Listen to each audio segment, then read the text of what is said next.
Open Education Station for All.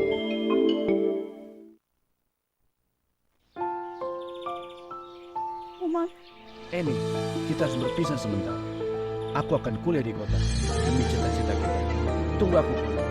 jangan Oma. Kamu kuliah di UT saja. Kamu bisa terus bernyanyi dan kita bisa selalu bersama. Oh iya, aku lupa. Terlalu. UT kan negeri dan masih bisa kuliah dari mana saja. Betul Oma. Hanya di universitas terbuka. Mama. Udah pulang. Menurut Papa, Mama dulu. Mendingan kamu kerja. alah, mendingan kamu kuliah dulu. Kamu masih muda, masa depan kamu masih panjang. Mendingan kerja. Mending kuliah dulu. Mending. Udah, kan ada universitas terbuka. Kuliah bisa sambil kerja, kerja bisa sambil kuliah. Anti kau mendang-mending.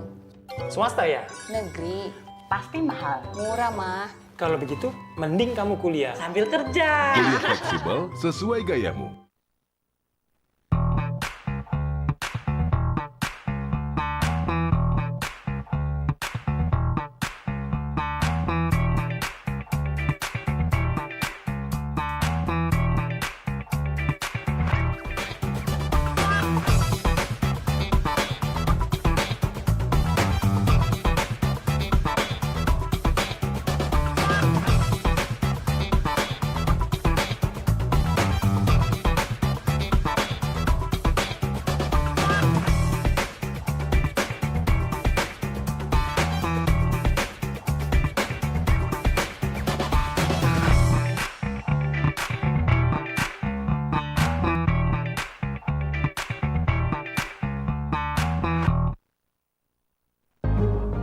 Pengen kuliah?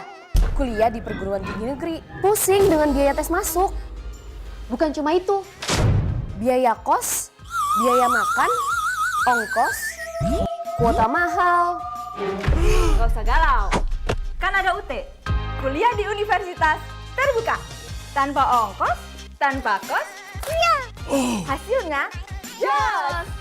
Universitas terbuka. Kuliah fleksibel sesuai gayamu. Wabarakatuh, salam sejahtera untuk kita semua, UT listeners dimanapun Anda berada.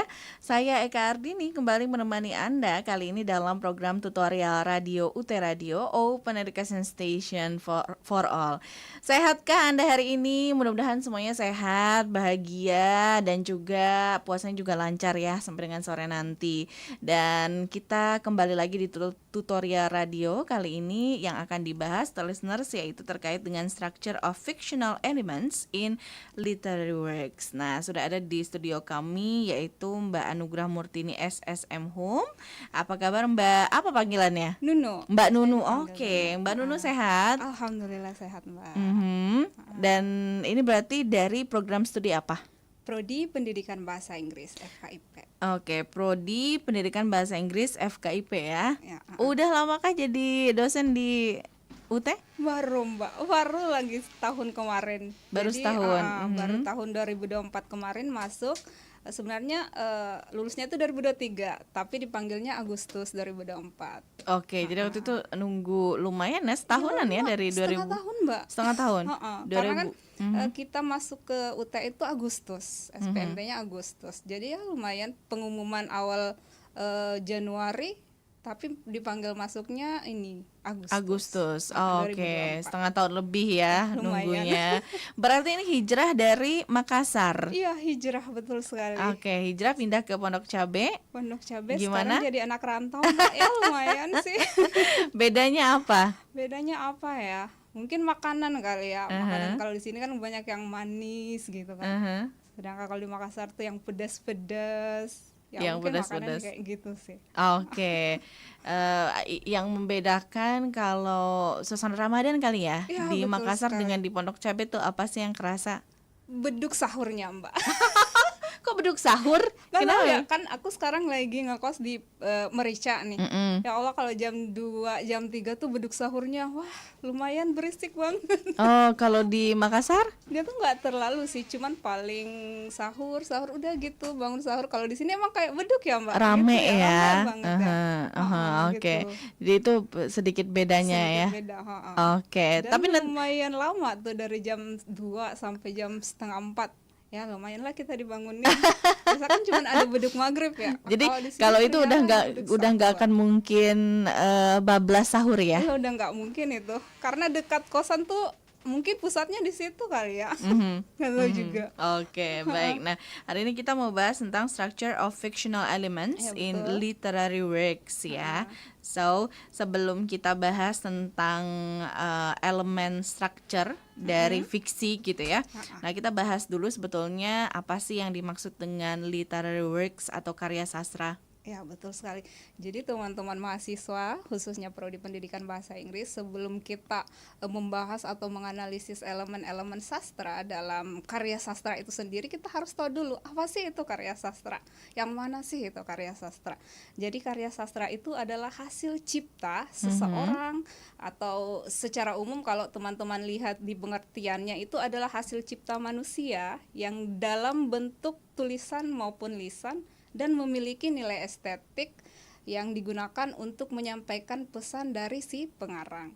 Jadi yang mana sih contoh karya sastra itu? Misalnya cerpen, novel, drama. Sekarang tuh udah ada lagi yang namanya karya sastra modern seperti film. Bahkan yang terbaru itu saya pernah baca, bahkan ada penelitiannya, ada namanya insta poetry. Jadi kalau apa namanya, puisi yang ada di Instagram Kan ya. biasa teman-teman mungkin mahasiswa sering membuat tulisan di story-nya. Itu sudah ada penelitian yang mengkaji terkait hal itu, apakah dia masuk insta poetry atau karya sastra yang dalam bentuk digital. Jadi dinamakan sekarang insta poetry. Jadi teman-teman mungkin bisa cek di googling gitu, apa sih itu insta poetry, seperti itu. Oke, baik. Menarik nih ya, listeners. Jadi insta poetry itu juga masuk ke dalam karya sastra begitu ya. Betul. Yang terbaru gitu. Karena kalau terakhir itu kan memang film tuh akhirnya masuk begitu ya. Iya, betul sekali, Mbak. Dan sekarang ada yang terbaru insta poetry gitu. Karena memang mungkin ada elemen-elemen dari puisi yang ada di Instagram itu ternyata ini masih ada kalau di breakdown, oh ternyata ini masuk ke dalam karya sastra Karena gitu kadang ya. kan kalau kita baca story orang itu ada nilai estetik yang dia tampilkan dalam story-nya dia. Jadi itu masuk menjadi insta poetry. Kalau sekarang lagi boomingnya tuh di orang sastrawan itu insta poetry. Oke. Sekarang masih baca-baca juga sih Mbak, yang mana sih itu insta poetry. Oke, baik. Jadi betul. ya itu ya kan salah satunya juga ada pesan moral gitu. Pesannya apa dari puisi itu gitu ya, bukan hanya sekali. bagaimana tulisan itu indah sekali gitu Iya, ya. betul. Oke, baik. Nah, nanti kita bahas juga ya, tapi karena hari ini bukan puisi Iya, yang betul, dibahas bukan gitu. puisi yang kita Jadi yang bahas. dibahas hari ini tuh lebih ke elemen fiksi, fiksi. dalam karya sastra gitu. Nah, ini apa aja, Mbak? Mbak Nunu. Mbak Nunu ya. Jadi elemen fiksional itu ini karena khusus untuk prodi pendidikan bahasa Inggris, saya arahkan dulu teman-teman mahasiswa, mungkin dia ada di modul 2 dan 3 di BMP masing-masing. Jadi teman-teman bisa cek sebenarnya. Jadi dia itu adalah unsur-unsur karya sastra yang membangun cerita dalam sebuah karya sastra. Nah, yang mana saja sih elemen-elemen itu? Jadi pada umumnya elemen-elemen karya fiksional, karya sastra itu ada 2. Yang pertama elemen intrinsik dan yang kedua itu ekstrinsik. Nah, yang mana sih itu atau apa sih itu yang elemen intrinsik? Artinya dia adalah elemen-elemen yang membangun cerita itu dari dalam. Sedangkan elemen ekstrinsik dia adalah elemen-elemen yang mempengaruhi cerita itu dari luar. Artinya misalnya latar belakang pengarang, kondisi pengarang atau budaya atau kondisi sosial pengarang saat dia membuat cerita itu. Begitu Mbak.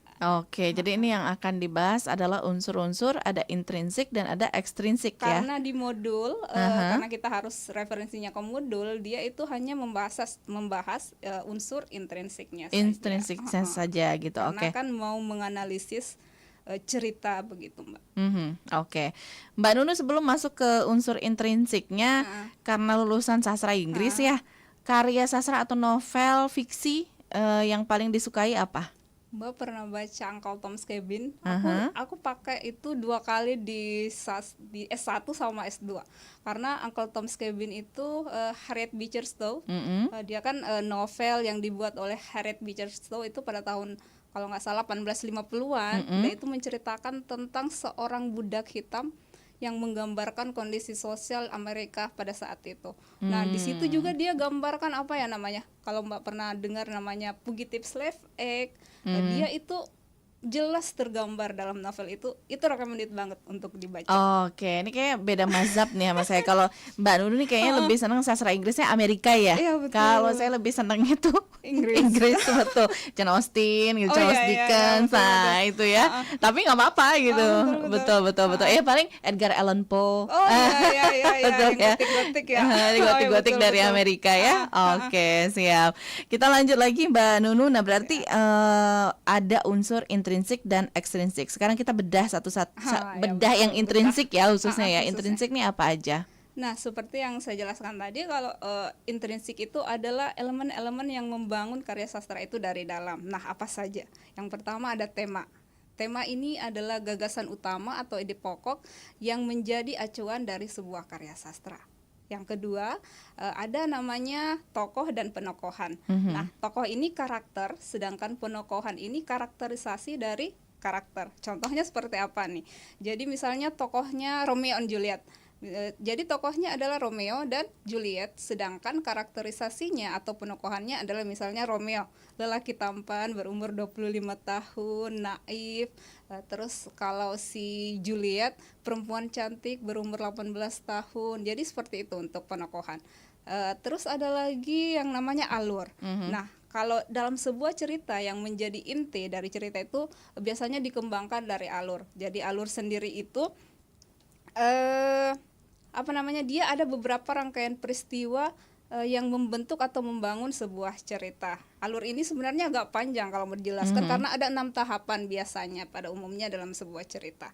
Namun kalau teman-teman ingin mempelajari tentang alur sendiri itu ada 3 jenis. Ada alur maju, sama alur mundur, dan alur campuran. Artinya dia dalam satu cerita itu bisa alur maju, bisa alur mundur. Selanjutnya sudah alur, apalagi ya, latar ya mungkin ya. Latar, jadi latar itu adalah kondisi atau misalnya dia latar tempat cerita itu di mana, waktu cerita itu dibuat di mana, kondisi sosial cerita itu dibuat bagaimana. Jadi latar itu menjelaskan 3 hal yang tadi, tempat, waktu, dan kondisi cerita yang dibuat si pengarang. Nah, selanjutnya ada lagi yang namanya POV atau point of view atau sering disebut dengan sudut pandang. Oke. Nah, sudut pandang itu kalau dalam karya sastra itu ada 2, sudut pandang orang pertama dan sudut pandang orang ketiga. Sudut pandang pertama dibagi lagi menjadi 2, sudut pandang orang pertama utama dan sudut pandang orang pertama, tapi dia terbatas. Ciri-ciri sudut pandang orang pertama itu dia menggunakan kata I atau saya atau aku gitu. Kalau sudut pandang orang ketiga artinya dia ciri-cirinya menggunakan kata dia, atau kalau di bahasa Inggris kata he, kata she, bahkan kata it, kata they. Jadi tergantung, artinya dia menceritakan orang lain begitu. Nah, yang terakhir itu ada namanya gaya bahasa dalam atau bagaimana cara penulis membuat cerita itu. Jadi gaya bahasa terbagi lagi menjadi 2. Jadi ada namanya rhetorical style sama figurative style. Kalau rhetorical artinya cerita itu artinya lugas. Jadi nggak ada perumpamaan dalam cerita tersebut. Kalau dia figuratif artinya dia menggunakan ungkapan-ungkapan. Bisa majas, bisa ungkapan. Artinya kata-kata tertentu itu artinya tidak melulu arti yang sebenarnya, bisa mengungkapkan arti yang lain seperti itu. Jadi ada 6 teman-teman. Oke, jadi ada 6 ya yang dititik beratkan pada unsur-unsur intrinsik dalam novel khususnya ya, atau dalam karya fiksi ya. Iya, betul. Oke, Novel, cerpen ya, bisa betul. Atau apa namanya short story, terus juga legenda itu kan masuk ya. Mistik ya, betul. Oke, baik. Nah, karena tadi Mbak Nunu menyebutkan yang pertama adalah tema, nah berarti kita bahas dulu nih ya, karena memang kalau ya dalam ujian atau Iya, dalam betul. tugas, tema itu selalu jadi bahan pertanyaan di dalam dari sebuah cerita gitu. Nah, apa sih, apakah ada langkah atau strategi yang bisa digunakan mahasiswa untuk menganalisis tema, Mbak Nunu? Ya, saya setuju Mbak, karena memang kalau dalam sebuah latihan ataupun soal itu kebanyakan tuh yang ditanyain temanya. Jadi untuk teman-teman, misalnya kalau teman-teman disuguhi soal dengan satu cerita pendek begitu, teman-teman jangan hanya membaca secara keseluruhan, karena membaca secara keseluruhan itu tidak akan teman-teman tidak akan bisa secara akurat menentukan tema itu. Jadi selain membaca secara keseluruhan, teman-teman harus menganalisis elemen-elemen dalam cerita yang disuguhkan. Misalnya yang pertama itu teman-teman harus identifikasi dulu alur plotnya atau konflik yang ada di cerita tersebut. Karena dalam suatu cerita itu pasti ada satu konflik utama yang berhubungan dengan tokoh utama. Nah, setelah teman-teman menentukan konflik utama dalam cerita tersebut, hubungkan dengan tokoh. Jadi, teman-teman hubungkan tokoh utama dengan konfliknya.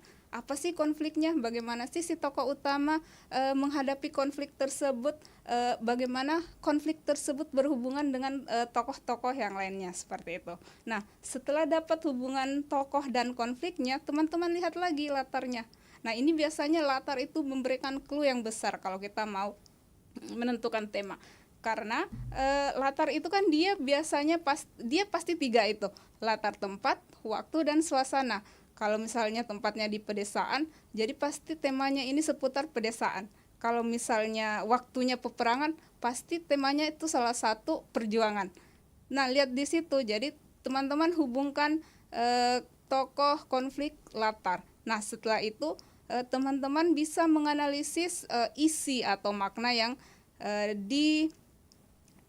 ada di cerita tersebut. Karena kan tadi sudah ditemukan konfliknya, latarnya. Teman-teman temukan makna apa saja. Biasanya kalau dalam satu cerita itu maknanya ada banyak. Nah, temukan satu titik yang menghubungkan makna-makna tersebut, sehingga akurasi penentuan tema teman-teman itu bisa lebih baik atau lebih jelas, seperti itu. Oke, baik. Tapi kan bisa juga gini kali ya Mbak Nunu. Ya mungkin kalau dalam short story, cerita pendek, temanya satu gitu ya. Ya, betul. Tapi terkadang kalau di dalam novel gitu kan, karena karya sastra yang paling kompleks kan novel ya.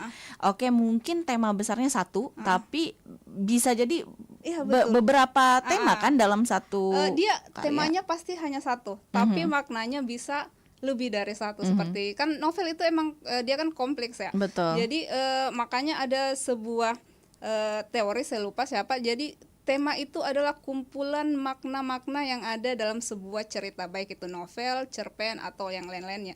Jadi mungkin maksudnya misalnya di bab 1 maknanya berbeda dengan makna 2, tapi pasti ada titik yang menghubungkan makna di bab 1 dengan makna di bab 2. Nah, inilah yang biasanya disebut titik hubung antar makna yang bisa membantu kita mendapatkan tema utama dalam novel tersebut, seperti itu. Oke, baik.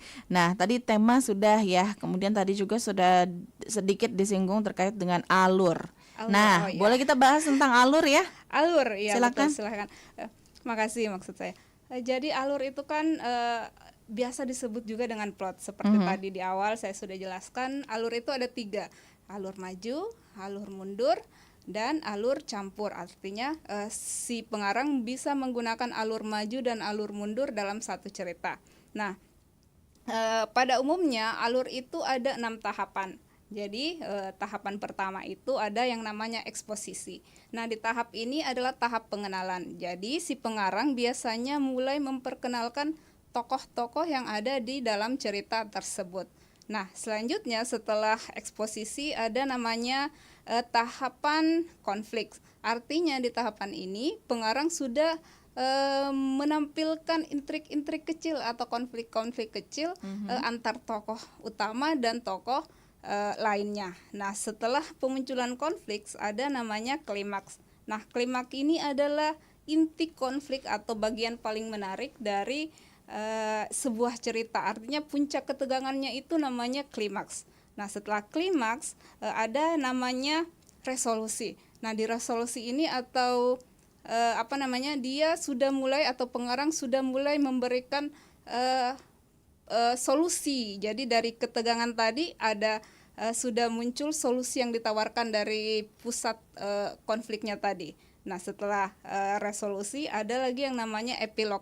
Nah, di tahapan epilog ini artinya pengarang sudah sampai pada akhir cerita.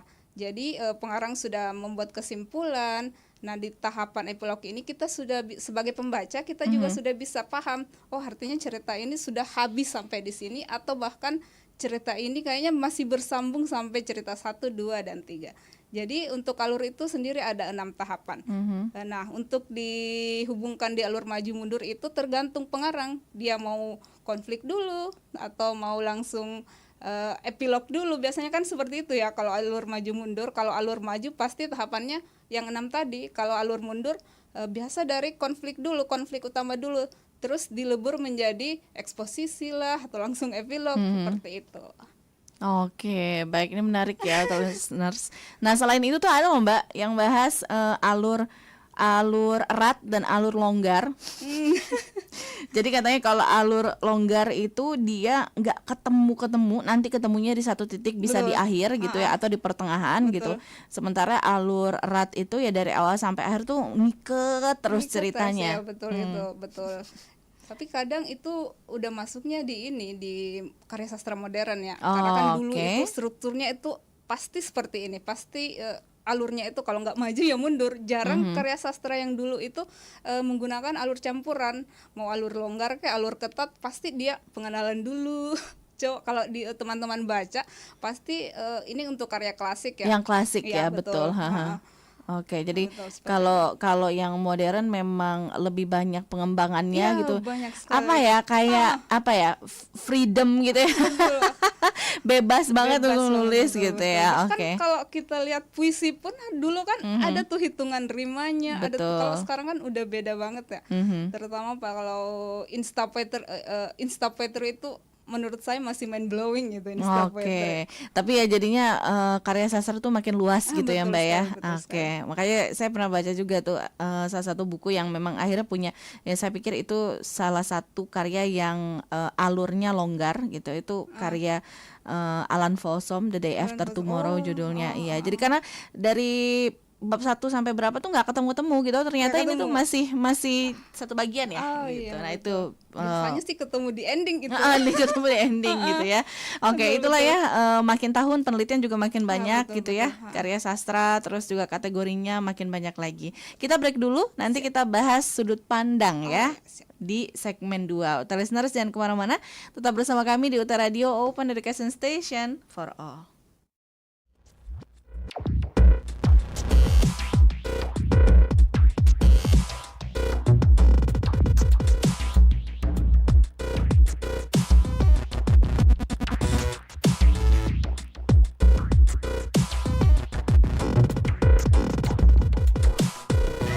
Tapi tentu kualitasnya nggak mungkin bisa diraguin. Ayo gabung sama aku yuk.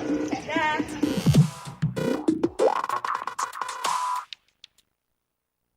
Saya benar-benar yakin bahwa masa depan Indonesia itu bertumpu pada universitas terbuka ini. Tidak mungkin ada revolusi pendidikan tanpa teknologi, dan sekarang universitas yang sudah full online, full teknologi ya universitas terbuka. Ya semoga universitas terbuka ini semakin berkembang, amin, semakin baik ke depannya, karena benar-benar untuk bisa meningkatkan skill dari seluruh lulusan SMA di Indonesia yang banyak sekali, itu ya paling mudah dan paling scalable itu ya melalui online. Sesuatu yang tidak mungkin bisa terjadi tanpa adanya teknologi, dan universitas terbuka itu adalah a key player in this di higher education.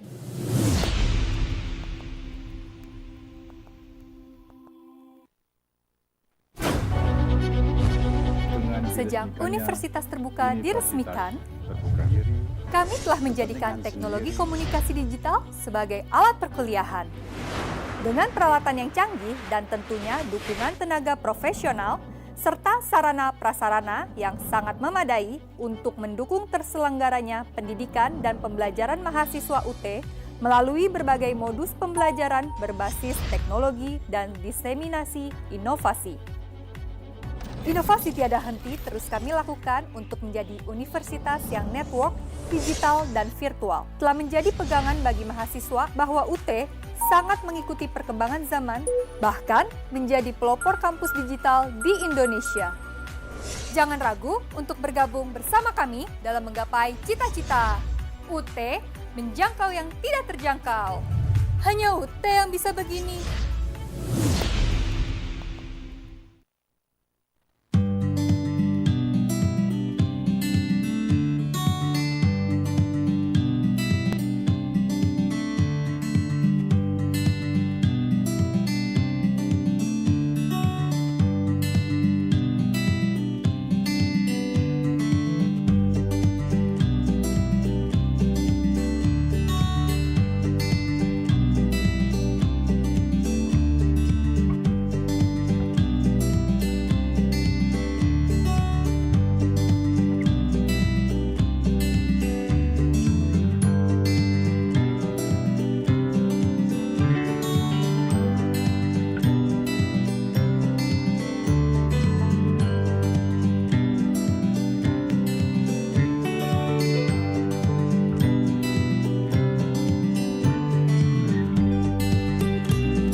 Sayur-sayur.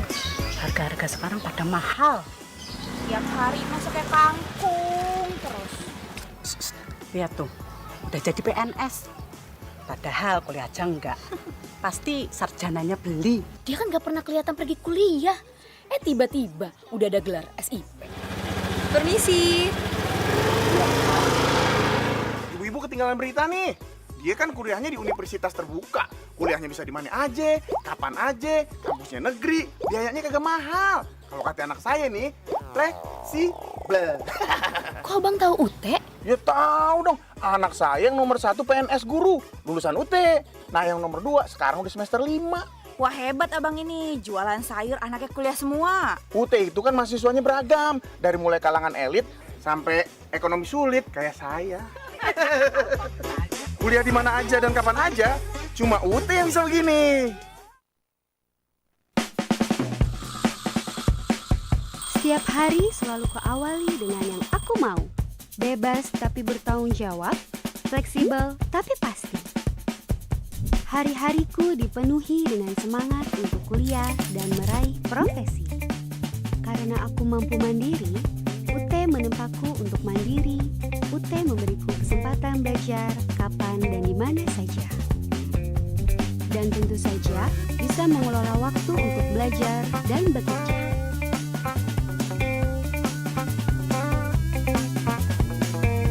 Hingga kini, aku mampu meraih profesiku. Menyenangkan, dan aku siap meraih prestasi yang terbaik. Gimana dengan kamu? Kemandirian ciri khas utama kami. Ya cuma UT yang bisa begini.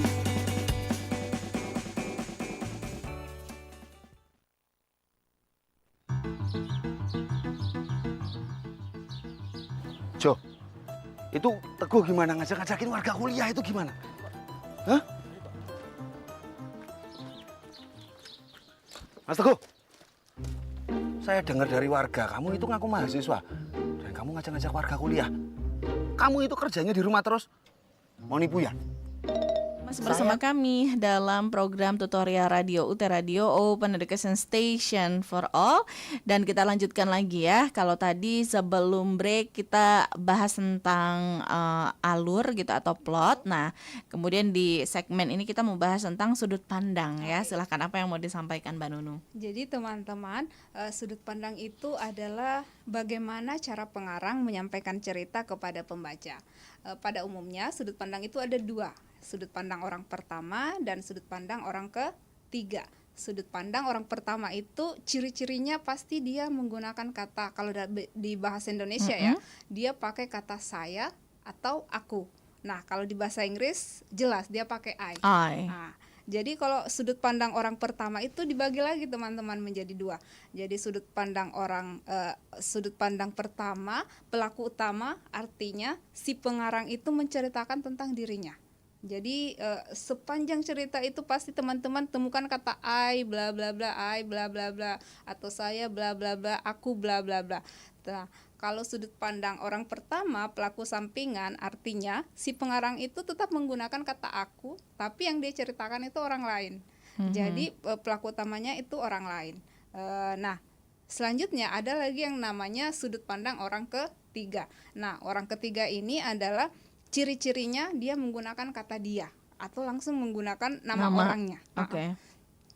Sudut pandang orang ketiga ini kan terbagi lagi menjadi dua. Jadi sudut pandang orang ketiga terbatas, artinya si pengarang atau si narator itu menceritakan satu tokoh sampai selesai.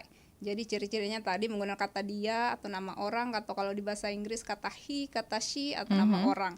Nah, kalau dia orang ketiga tidak terbatas, artinya si narator atau si pengarang ini menceritakan semua tokoh yang ada di dalam cerita tersebut. Jadi kesimpulannya ada dua ya. Jadi ada sudut pandang orang pertama dan sudut pandang orang ketiga. Itu kalau sudut pandang. Oke. Nah, kemudian yang belum dibahas adalah latar atau setting ya. Apakah latar ini juga berpengaruh terhadap jalannya cerita? Ya, betul. Latar itu kan ada 3 tadi saya sampaikan. Kalau ada latar tempat, latar waktu, latar suasana atau kondisi dalam cerita tersebut. Nah, latar tempat ini biasanya pengarang menyampaikan di mana sih lokasinya cerita yang ingin cerita yang dia buat itu. Kalau waktu seperti tadi, artinya kapan cerita ini dibuat. Dan biasanya waktu itu mempengaruhi, misalnya pada waktu peperangan, itu kan jelas biasanya pengarang membuat cerita tentang peperangan seperti itu. Sama dengan kondisi, artinya kondisi itu bagaimana sih cerita itu bagaimana sih pengarang membuat cerita itu, apakah kondisinya baik, apakah kondisinya mempengaruhi, apa kondisi sosial atau budaya sekitar mempengaruhi cerita tersebut. Jadi seperti itu. Jadi ada 3 kalau pada umumnya di latar. Oke, nah ini juga mempengaruhinya barangkali bisa begini ya Mbak Nunu. Menceritakan sebuah latar atau tempat misalnya di daerah dingin, tapi ternyata tokoh yang digambarkan bajunya tipis misalnya ya. Nah itu kan juga nggak masuk logika gitu ya. Nanti pasti dipertanyakan ya, kok bisa gitu daerah sini pakaiannya yang tebel banget gitu misalnya. Harusnya ini justru dia nggak berpakaian kayak gitu loh. Itu juga nyambung ya. Atau dia menceritakan tahun tertentu, tapi sebetulnya kan di tahun itu misalnya ada kejadian reformasi kayak gitu. Kok ini yang dibahas bukan reformasi loh gitu, malah zaman apa gitu misalnya. Nah itu juga kan harus ada kesinambungan ya antara setting yang ditentukan dengan pengembangan tokoh gitu ya, dengan juga akhirnya jalan cerita yang dikembangkan. Oke, baik. Nah kemudian selain itu, selain tadi sudah dibahas berarti sudut pandang, kemudian alur, setting, apalagi yang akan disampaikan Mbak Nunu? Apalagi ya, mungkin bagaimana struktur itu bisa membedakan kali ya karya sastra itu. Misalnya kayak gini, kalau karya sastra itu kan dibedakan menjadi karya sastra fiksi itu kan pada umumnya ada 3 nih. Jadi ada yang pertama cerpen, yang kedua novel, yang ketiga drama. Nah kalau cerpen ini strukturnya itu dia lebih tidak terlalu kompleks, tapi dia alurnya juga sederhana. Berbeda dengan novel. Kalau novel kan biasa dia panjang ya, berbab-bab gitu ya. Jadi alurnya biasa dia lebih kompleks dari si cerpen, dan konfliknya juga lebih banyak. Jadi biasanya kalau cerpen itu hanya satu konflik karena dia kan berupa cerita pendek ya. Jadi 2 ini udah bisa dibedakan, yang satu panjang, yang satu pendek. Terus ada lagi yang namanya drama. Kalau drama itu kan dia berbentuk dialog ya, tapi alur dan konfliknya juga itu hampir sama dengan cerpen dan novel, tergantung seberapa panjang. Kalau di Indonesia kan sudah tahu kita bentuk panjang drama di Indonesia itu kan seperti apa, berbeda dengan drama yang ada di luar. Biasanya drama di luar itu kan biasanya cuma satu konflik gitu, dijadikan satu, selesai, udah. Kalau di Indonesia bisa alurnya maju mundur gitu. Jadi drama itu juga kalau dilihat dari perspektif modern, biasanya kan cuma satu alur dan plek, selesai. Kalau sekarang udah bisa maju mundur sampai selesai begitu. Oke. Strukturnya. Gimana pesanan ya? Ya betul. Gimana pesanan sutradara mungkin. Oke. Tapi kan sekarang juga jadi banyak ya Mbak, cerita-cerita atau apa ya yang diangkat ke layar gitu ya, berdasarkan novel atau berdasarkan cerpen gitu ya, atau series dan lain-lain ya. Oke. Nah, kemudian bagaimana sebetulnya kita memahami pesan dalam cerita fiksi dengan lebih mendalam? Nah, untuk memahami pesan atau cerita fiksi sebenarnya kita yang tadi kan sudah dijelaskan bagaimana cara menganalisis tema. Nah, itu juga bisa dipakai untuk memahami pesan yang ingin disampaikan oleh pengarang. Setelah kita menganalisis unsur-unsur intrinsik yang ada di dalam sebuah cerita itu, maka nanti akan muncul beberapa makna yang kita bisa peroleh dari cerita tersebut. Nah, makna-makna inilah yang nantinya akan membantu kita menemukan pesan moral dalam cerita tersebut. Jadi kalau sudah dapat makna, sudah dapat tema, nah pesan moralnya pasti sudah bisa kita temukan seperti itu. Oke. Jadi tetap harus dianalisis dulu satu-satu elemen-elemennya. Jadi lebih gampang seperti itu harusnya. Dan ya itulah ya kelebihan anak sastra gitu ya. Kalau dulu mungkin baca ya just for fun aja just gitu ya, atau nonton just for fun aja. Tapi setelah akhirnya tahu bagaimana elemen-elemen fiksi gitu, atau struktur-struktur yang membentuk gitu, akhirnya secara otomatis gitu menganalisis sendiri ya, ini gimana nih alur ya, gimana nih dan lain-lain. Oke. Nah, kalau gitu Mbak Nunu, sebetulnya kenapa memahami elemen fiksi ini penting sekali dalam menganalisis sebuah karya sastra? Karena seperti yang tadi dijelaskan ya, kenapa kita harus pahami dulu elemennya supaya kita bisa menganalisis karya sastra. Kan tadi sudah dikatakan tuh, kalau cuma dibaca itu cuma for fun aja gitu kan. Nah kita sekarang ini mau menganalisis karya sastranya. Nah, untuk menganalisis itu kita harus tahu dulu elemen-elemennya. Seperti yang sudah dijelaskan, kita harus tahu dulu temanya seperti apa, tokohnya siapa, alurnya bagaimana, konfliknya apa. Nah, kalau hanya membaca secara keseluruhan, artinya sekilas keseluruhan, artinya kita memang bisa dapat analisisnya, misalnya analisnya terkait perjuangan atau apa gitu, tapi kita tidak bisa mencapai apa yang ingin disampaikan oleh pengarang itu secara akurat. Nah, kalau analisis kan artinya kita mau cari apa sih yang ingin disampaikan pengarang. Nah, dengan menganalisis elemen-elemen ini, itu akan membantu kita mendapatkan hasil yang lebih akurat terkait apa sih yang ingin disampaikan pengarang dari cerita yang dia sampaikan ini. Oke. Nah, Mbak Nunu, kan kalau dari penulis masing-masing punya gaya ya, ya betul. Punya gaya yang berbeda gitu. Ya, meskipun kalau akhirnya memahami gitu, oh si A nih begini ya gayanya, si B begini gayanya. Kalau dilihat dari strukturnya, ini kan kalau menceritakan, dalam bercerita itu bisa bentuknya narasi dan dialog gitu ya. Apakah dalam sebuah karya, baik itu novel atau karya sastra lainnya, sebaiknya ditulis 50% narasi, 50% dialog, atau sebetulnya bebas aja? Bebas aja sih Mbak ya, karena kan tergantung, kita kan ini tergantung pengarang ya. Jadi kita tidak bisa mengatur pengarang mau membuat karyanya seperti apa.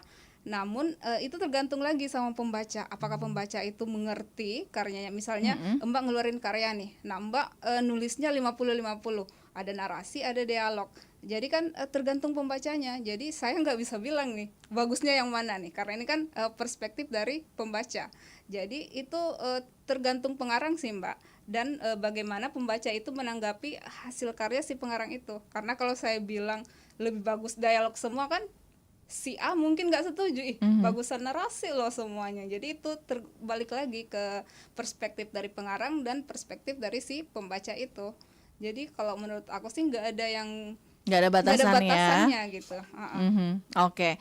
Dari 6 struktur intrinsik yang tadi sudah disebutkan, novel mana atau karya mana yang paling lengkap atau paling ideal dan paling banyak 6 unsur tadi Mbak? Masih Uncle Tom's Cabin. Kayak itu jadi favorit ya. Dari Uncle Tom's Cabin itu. Bagian dari skripsi ya, dari skripsi dan tesis. Memang udah bacanya tuh hampir 3 atau 4 kali sampai tamat itu. Jadi emang kalau disuruh baca karyanya Jane Eyre, karyanya Ernest Hemingway, jadi kayak aduh, aku lebih suka yang ini. Itu mazhabnya memang nggak sastra Inggris Amerika sih Mbak Nunu ini ya. Atau pengarang dari Amerika lainnya yang disukai?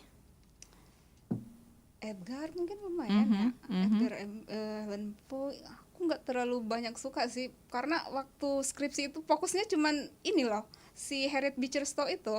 Jadi karena waktu itu disuruh milih, tapi kan tugas-tugas itu pasti kebanyakan yang sastra Inggris ya. Dari itu jadi mungkin karena waktu S1 S2 juga disuruh milihnya satu, ya udah fokus aja sama si Harriet Beecher Stowe itu. Jadi semua tentang dia ya lumayan lah, waktu itu masih tahu. Oke, baik. Kita break dulu, nanti ada banyak pertanyaan ya sepertinya di kolom komentar YouTube Universitas Terbuka TV. Nanti akan saya sampaikan di segmen 3 ya, listeners, jadi jangan kemana-mana. Tetap bersama kami di UT Radio, Open Education Station for All.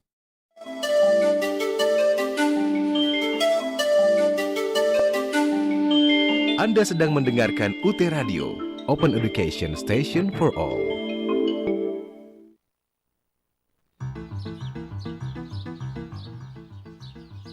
Jo, itu Teguh gimana ngajak-ngajakin warga kuliah itu gimana? Hah? Mas Teguh, saya dengar dari warga kamu itu ngaku mahasiswa dan kamu ngajak-ngajak warga kuliah. Kamu itu kerjanya di rumah terus, mau nipu ya? Saya kuliah di Universitas Terbuka, Pak. UT itu negeri, biayanya pas di kantong warga. Kuliah bisa dari rumah, bahan ajar pun langsung, Pak, dikirim ke rumah. Permisi, paket dari Universitas Terbuka. Nah, sekarang percaya toh, Pak, cuma Universitas Terbuka yang bisa kayak gini. Ayo, aduh.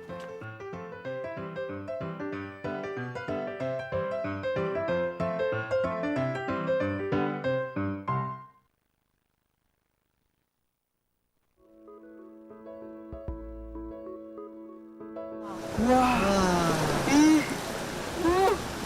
Foto Mas Wawi. Ini dilihat dulu, bagus ini loh ya kan? Iya. Waduh, Mas Sri, aku seneng banget loh, Akhirnya aku kesampean, Mbak Sri. Aku kuliah sambil nelayan. Wah, aku pengen cepet-cepet ke Universitas Terbuka. Sampean ini dibilangin dari dulu nggak pernah mau, mesti ngeyel. Iya Mbak, dia itu maunya cari ikan aja, cari duit. Makanya, nih Mas Santo, saya kasih tahu, Universitas Terbuka itu ada di mana-mana. Wah, Universitas Terbuka ada di mana-mana? Ada di sekitar kita. Ada di sekitar kita. Wah, iya wes kalau gitu. Mas Toh, mau kemana toh? Mau ke UT. Aku ditinggal ya. Tunggu. Hati-hati Mas Toh.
Para mahasiswa baru Universitas Terbuka dimanapun Anda berada, perkenalkan saya Bayu Oktara, alumnus S1 Ilmu Komunikasi UT tahun 2016.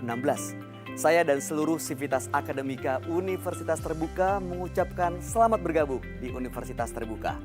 UT adalah perguruan tinggi negeri ke-45 di Indonesia yang selalu mengedepankan inovasi di bidang pendidikan jarak jauh agar selalu sesuai dengan perkembangan teknologi informasi saat ini, sehingga UT sering disebut juga sebagai Cyber University of Indonesia. Sejak tahun 1984, UT telah hadir memberikan layanan pendidikan tinggi dengan sistem terbuka dan jarak jauh. Nah, agar studi Anda di UT dapat berjalan lancar dan bisa lulus tepat waktu, saya akan berbagi pengalaman bagaimana lulus tepat waktu dengan nilai memuaskan. Ayo kita simak bersama-sama. Mahasiswa baru UT peserta OSMB, sebagian dari Anda mungkin sudah bekerja, sebagian lagi mungkin juga belum bekerja dan hanya fokus kuliah. Kata kunci awal untuk sukses menembus studi di UT adalah mandiri dan disiplin dalam mengelola waktu. Teman-teman mahasiswa, bagi Anda yang padat aktivitasnya, UT sudah memberikan kemudahan sejak awal registrasi, yakni dengan melakukan registrasi secara online melalui sia.ut.ac.id. Setelah melakukan registrasi dan resmi menjadi mahasiswa UT, Anda perlu mempersiapkan diri untuk mengikuti perkuliahan di UT. Saya akan contohkan beberapa hal yang saya lakukan ketika saya kuliah di UT. Awalnya saya ragu bisa mengatur waktu antara kuliah dan bekerja karena aktivitas saya di dunia entertainment. Hal pertama yang saya lakukan setelah registrasi adalah membaca dan mempelajari katalog UT. Di dalam katalog ini tersedia semua informasi yang berkaitan dengan proses perkuliahan kita. Kemudian saya memastikan bahan ajar atau buku materi pokok yang saya terima adalah bahan ajar edisi terbaru sesuai kurikulum program studi di katalog. Langkah berikutnya saya juga berselancar di laman UT yaitu www.ut.ac.id. Beragam informasi tersedia juga di sini, termasuk berbagai materi pengayaan perkuliahan, juga bahan ajar digital yang tersedia di ruang baca virtual. Terima kasih Anda masih bersama kami dalam tutorial radio UT Radio Open Education Station for All, dan kita masih lanjutkan ya Structure of Fictional Elements in Literary Works, masih bersama dengan Mbak Anugrah Murtini M. Hum. Dan ada banyak pertanyaan, tapi saya tanya dulu ke Mbak Nunu ya. Mbak Nunu, sejauh mana sebetulnya karakterisasi tokoh mempengaruhi jalan cerita ya? Oh ya, jadi karakterisasi tokoh itu sangat penting ya dalam membangun atau mengembangkan sebuah cerita. Karena cerita itu tidak akan berkembang kalau karakternya begitu-begitu saja. Misalnya dari awal dia hanya misalnya dia adalah seorang pengamen gitu ya. Terus dari awal sampai akhir dia pengamen aja terus. Artinya nggak ada sesuatu yang gitu, hidup yang menarik, begitu ya, menarik. Jadi memang karakterisasi atau pengembangan cerita itu titik beratnya ada di pengembangan karakter. Jadi bagaimana pengarang membangun satu karakter itu sehingga plot atau klimaks ceritanya itu lebih berkembang yang bisa menarik perhatian kita sebagai pembaca. Jangan sampai kayak tadi dari awal dia cuma ngamen aja sampai ending, kan nggak seru. Ngapain baca kayak gini, ngapain nonton kayak gini kan. Ya, jadi memang penting untuk kita pengarang utamanya ya terkait pengembangan karakter itu. Oke, saya jadi mau nanya gini, di dalam penokohan tuh kan ada antagonis, ada protagonis gitu ya. Tapi ada juga, bukan tidak mungkin gitu, ada juga tokoh yang sebetulnya dia protagonis, tapi dalam jalan cerita karena entah bagaimana gitu mengalami perkembangan dan lain-lain, banyak hal yang dilakukan juga sebetulnya itu merujuk pada antagonis, tapi dia tetap sebagai tokoh protagonis. Jadi kan tokoh itu ada 3 ya. Tadi protagonis, tokoh utama. Antagonis, tokoh yang berlawanan dari protagonis. Terus ada tritagonis ya, artinya dia adalah tokoh pendukung lain dari 2 ini. Jadi memang kadang sih kalau teman-teman pernah baca karya sastra itu kadang ada yang antagonis dia berubah menjadi protagonis. Itu mungkin kan, itu kan tergantung pengarang bagaimana mereka boleh aja nggak ada masalah sih sebenarnya. Justru itu jadi makanan enak untuk peneliti jadi ya. baru lagi kan, jadi kita bisa dapat keren nih, kok dia antagonis awalnya tiba-tiba jadi protagonis, bahkan ngalahin si tokoh utama gitu kan, cerita pengembangan karakternya dalam sebuah cerita. Jadi sah-sah aja sih sebenarnya kalau dari protagonis ke antagonis ataupun sebaliknya, bahkan ada dari tritagonis dia jadi protagonis, itu sah-sah aja sih sebenarnya, tergantung perspektif pengarang menyampaikan cerita dia gitu. Tapi emang nggak biasa ditemukan seperti itu. Biasa ditemukan seperti itu. Oke. Ini ada beberapa pertanyaan, boleh ya Mbak Nunu? Saya sapa dulu. Terima kasih untuk Anda yang sudah memberikan atensi melalui kolom komentar YouTube Universitas Terbuka TV. Ini ada Ambodali Abdir Wamir, alumni UT Ambon hadir dan menyimak. Wah, berarti udah alumni ya. Oke, kemudian juga ada Mas Sugianto. Hello UT, good job vacancy workshop and loyalitas bus to college online is the best future homework in the world. UT go to the future to berapa nih? 3 million years ya. In the skyline to freedom in fashion space go. Thank you. Kemudian ada Mbak Maria Teresia. Selamat siang Mbak Eka dan Mbak Nunu. Perkenalkan, nama saya Kak Maria Teresia, alumni UT Jakarta Timur, prodi FH ISIP S1 Ilmu Komunikasi. Izin bertanya, bagaimana struktur elemen fiksi dapat mempengaruhi makna dan interpretasi karya sastra? Bagaimana penulis dapat menggunakan plot untuk mengembangkan tema dan karakter dalam karya sastra? Ya. Jadi bagaimana struktur itu bisa mempengaruhi makna ya? Betul. Jadi makna dan interpretasi karya. Makna dan interpretasi karya.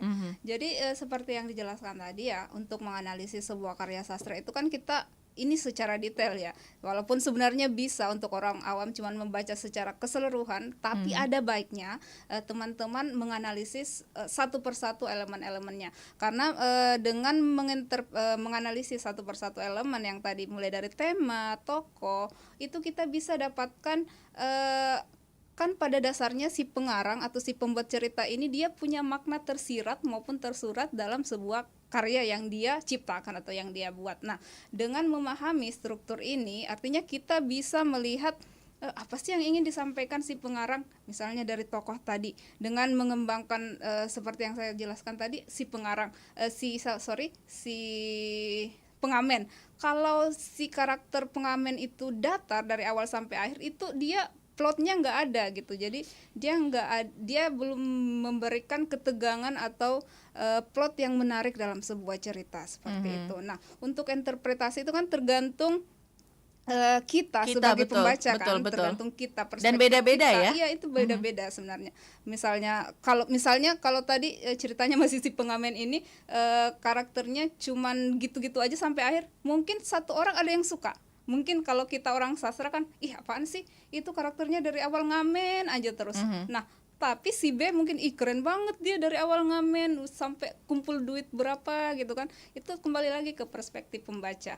Jadi nggak bisa dibilang bagaimana interpretasi itu, tergantung si pembaca memaknai karya sastra dari karya yang ia baca seperti itu. Oke, dan setiap orang beda-beda karena ya rujukan bukunya beda, gitu. Beda. Pemahaman pengalamannya juga beda gitu ya, betul. Mbak Nunu. Oke, tadi yang berikutnya udah ya. Bagaimana penulis dapat menggunakan plot untuk mengembangkan tema dan karakter dalam karya sastra? Penulis ya, ini kembali lagi sih sebenarnya bagaimana penulis bisa mengembangkan tema ya. Tema ini tergantung lagi sih, karena di awal kan tadi sudah disampaikan ada 3, ini artinya kita udah bahas ekstrinsiknya. Jadi kita lihat dulu latar belakang si pengarang itu seperti apa, kapan dia nulis cerita itu, dan kondisi sosial yang ada di cerita yang dia kembangkan. Jadi artinya yang main di situ adalah unsur ekstrinsiknya. Oke, baik, terjawab ya Mbak Maria Teresia. Terima kasih pertanyaannya. Kemudian ada dari Join, kalau kita sudah analisis unsur intrinsik sastra, lalu apa yang akan terjadi dengan masa depan sastra? Dan yang paling dalam, apa gunanya kita analisis sastra? Apakah akan ada perubahan untuk diri kita ke depannya? Perkenalkan, saya John dari Ambon. Salam dari UTM Ambon. Salam UT Ambon. Apa nih tadi, aku jadi lupa nih. Kalau kita udah analisis ya unsur intrinsik sastra, apa yang akan terjadi dengan masa depan sastra? Dan yang paling dalam, apa gunanya kita analisis sastra? apakah akan ada perubahan untuk diri kita ke depannya? Ya, yang pertama nih ya, misalnya kita udah nganalisis nih apa yang akan terjadi dengan sastra. Sastra itu kan pasti dia punya minimal satu makna tersirat. Artinya kalau misalnya Bang John ya tadi, Bang John misalnya Bang John coba deh baca novel Uncle Tom's Cabin. Aku selalu rekomendasiin ini sama orang soalnya. Baca deh novel Uncle Tom's Cabin karya Harriet Beecher Stowe. Nah, kalau Bang John nih udah analisis sesuai elemen-elemen yang ada dalam karya sastra itu, pasti Bang John akan mengalami perubahan dalam pemikiran Bang John terkait sastra itu sendiri. Jadi mungkin Bang John bisa lebih tertarik gitu sama sastra. Terus apa lagi Mbak yang kedua tadi, maaf? Apakah akan ada perubahan untuk diri kita ke depannya? Kalau saya yakin ada. Kalau sebagai peneliti iya ya? Sebagai peneliti pasti ada. Jadi coba aja deh teman-teman coba menganalisis satu aja karya sastra gitu kan. Karya sastra. Kalau saya sih rekomendasinya karya sastra klasik. Karya sastra klasik itu keren, dia point of view-nya juga luas dan memang bertajuk pada satu permasalahan sosial. Jadi coba permasalahan sosial ya. Coba deh teman-teman analisis deh satu. Kira-kira apa yang teman-teman rasakan? Pasti ada perubahan, ada. Saya yakin itu ada. Ya, begitu. Oke. Lebih kritis lah. Itu namanya juga.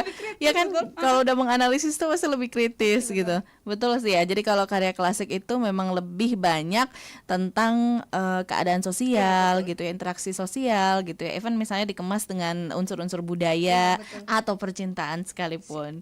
Oke, kemudian ini lanjutan lagi ya. Tapi kalau cerita tentang Joker, apakah Joker bisa disebut dengan protagonis?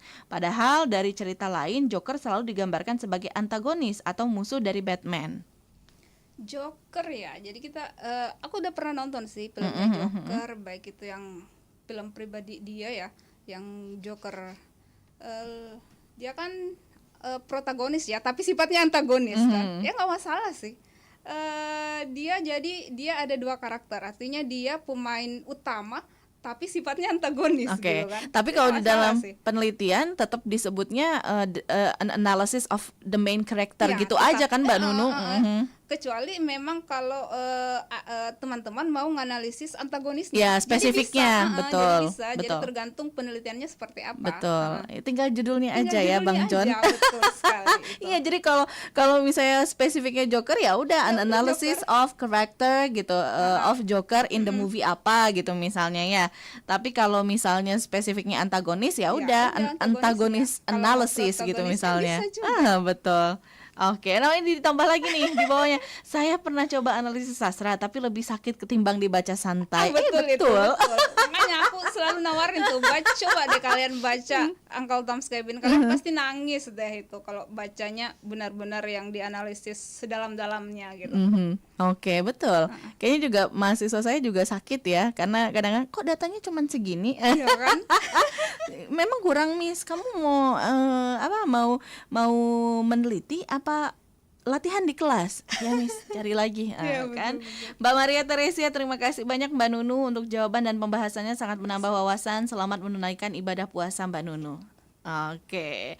Kalau ditanya berarti karya sastra yang paling berpengaruh untuk Mbak Nunu tadi ya? Selalu itu. Tapi kalau puisi sukanya apa Mbak Nunu? Puisi aku jarang baca sih.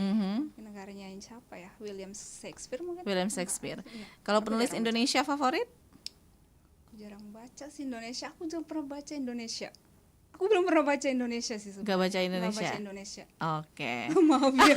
Bukan maksudnya gak suka. Cuman memang konsentrasinya karena dari dulu bacanya Inggris Amerika, jadi bacanya Inggris Amerika. Bukan karena gak suka. Oke, betul. Nah, Mbak Nunu, berarti karena ini udah habis waktunya, jadi silahkan kasih kesimpulan atau mau pesan ke para mahasiswa juga boleh. Ya, jadi terima kasih teman-teman, khususnya mahasiswa Prodi Pendidikan Bahasa Inggris. Jadi untuk menganalisis karya sastra itu ada baiknya jangan hanya dibaca secara keseluruhan.